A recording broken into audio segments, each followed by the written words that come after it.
It's the sleeper in the fixture this weekend. It could be the pick of them. The 5th place Lions hosting the 3rd place Crows.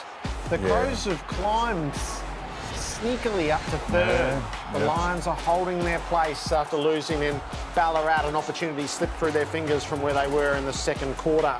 They meet, so there's an awful lot on the line for two teams who are locked together on 5 and 3 to this point of the season. There's been a lot to admire about the Lions thus far, and we've been invited into the home of Daniel Rich to have a chat. Daniel, welcome to AFL 360. No worries, thanks for having me. What's the build-up going to be like to this with two teams at the pointy end of things? The boys are really looking forward to the game against the Crows this weekend. Nothing better than, I suppose, playing at home amongst your home fans and bouncing back from, I suppose, in our eyes, a disappointing performance on the weekend. How did you rationalise and analyse what happened at Ballarat? Yeah, you naturally review the game and go over the pros and cons, and you look at your KPIs and all that kind of stuff as a team. And we actually felt like we ticked a fair few of the things we wanted to do, but we were pretty costly in front of goals and gave them a few easy ones, and they all add up. So, it was a disappointing performance, but it's the good thing about footy. We get the chance to bounce back. I was told, Daniel, that the 3rd quarter was one of the first times this year that the Lions wished they had a runner. Some adjustments were made by the Dogs. Players were coming off and on. Players were getting moved through the forward line. And it became quite chaotic. Is that a fair enough assessment?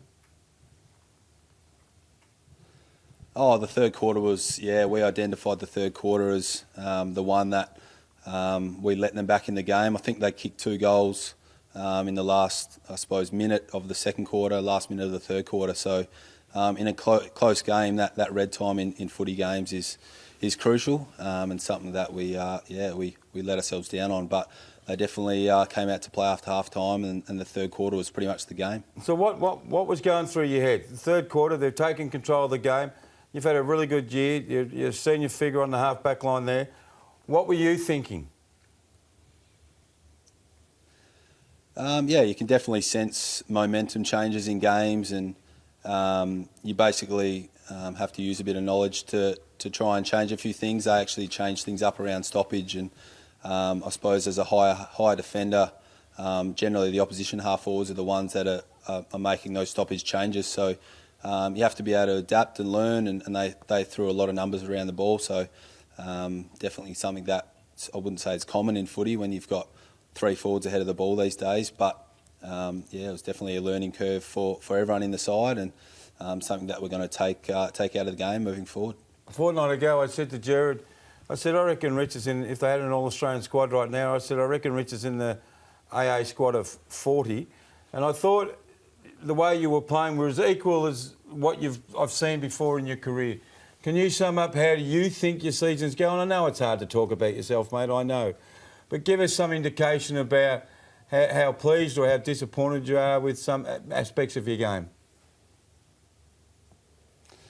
I appreciate you saying those things, but I think naturally when the team's playing better, especially as a backman, you're going to naturally be playing better.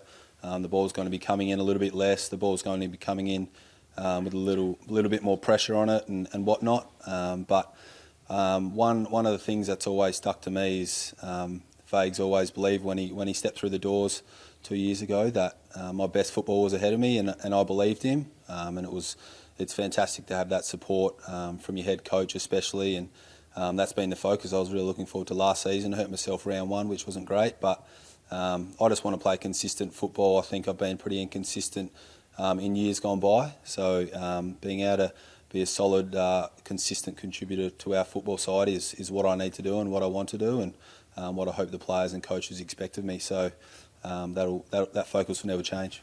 Richard, it's interesting you say. So before Fags come on, were you in a dark spot, or did you know where your football was going? Were you considering leaving? Where were you as a person, as a footballer, before Fags, or that summer before Fags come on?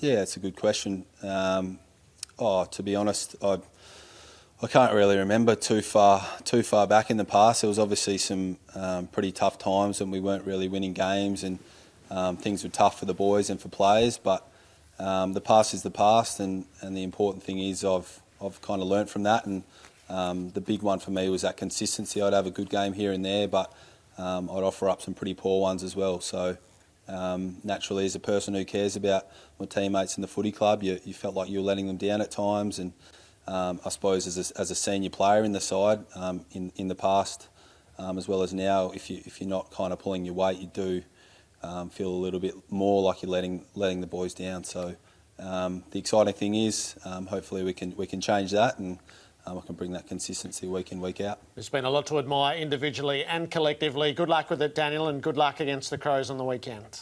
Thanks, mate. No worries. Thank you.